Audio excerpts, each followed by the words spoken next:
Can you at least help us explain exactly how this could possibly happen?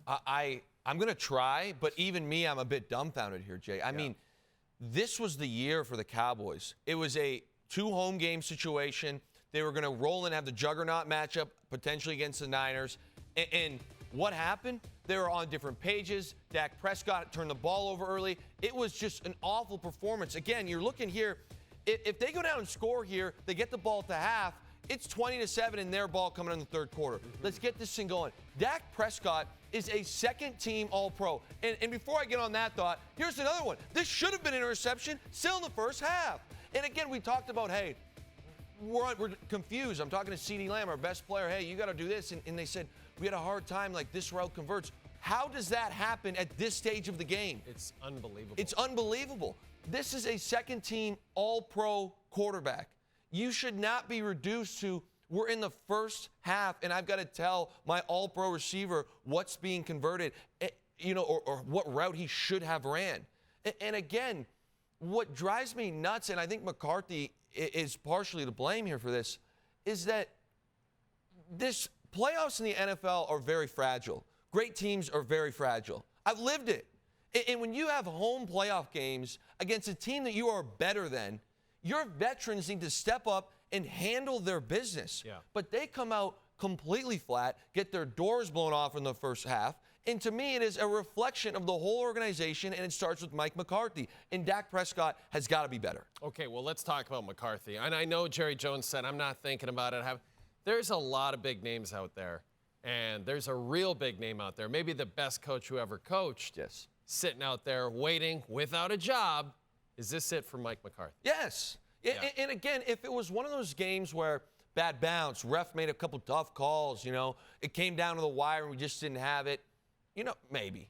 But again, to have the 2 seed, play the 7 seed, and I'm not trying to take anything away from the Packers. No, they were great. But to get smoked the way you did, this score is closer than what the game was. Dak Prescott had 87 yards in the first half and 2 picks, one of which was a pick 6. Yeah.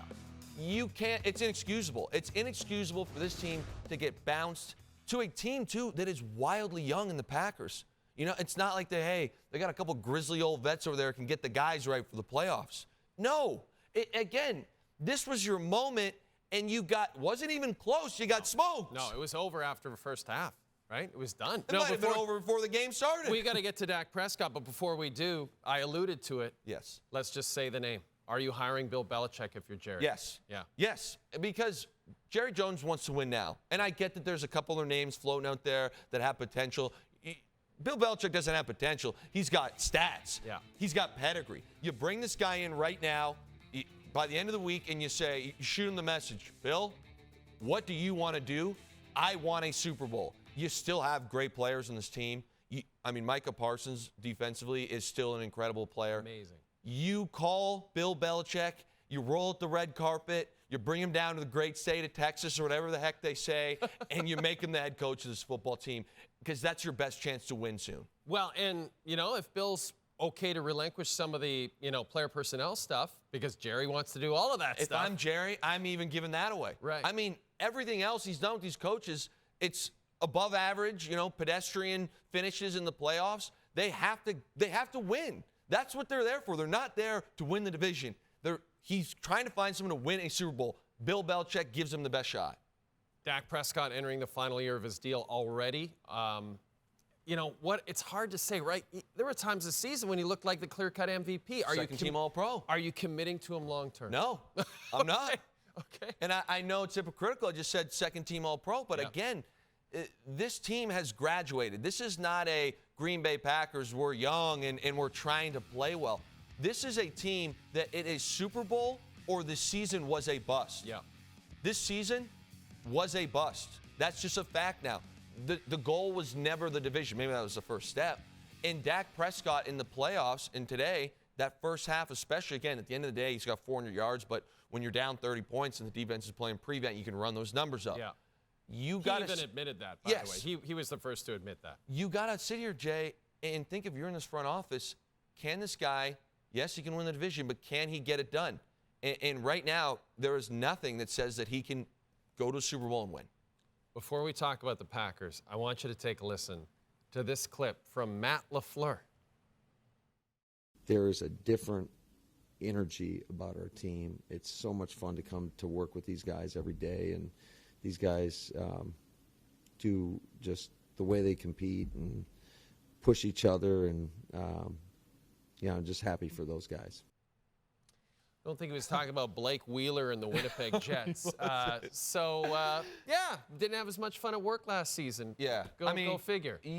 He took a nice shot at Aaron Rodgers. Yeah, he did. And the thing about it is Aaron Rodgers is probably on one of his ayahuasca trips right now. I think he actually is. Yeah, and doesn't actually know. He won't get this in real time. He's busy vomiting as we speak. But I do think that was a very politically correct way to kind of say to everyone, I told you so. Yeah. We got rid of the distraction. He's able to now call his own plays, and clearly things have worked out well. And you knew Jordan Love had taken steps. Throughout the season, he looked great. But this is like something else. Different level. On Sunday. I mean, he almost had a perfect passer rating. He's obviously the guy long-term in Green Bay. There's no question. I mean, he just went on the road in Dallas, again, 2 seed, and dominated. And what was impressive is we showed the clips of Dak and CD on different pages. Well, they really threw a lot at him. And let's talk about third downs, tough downs. First one here, this is early in the game. He just makes a play here, extends the play, finds Dobbs, great throw. Okay, 3rd and 4, reads the thing perfectly, soft coverage. Bam, we convert. This one, Jay, here we go. 3rd and 7. You're in the red zone. Wait for it. He does a cadence, stops, sees the blitz, picks it up. He calls the tight end into protection, yells the changes, all before the play clock goes off.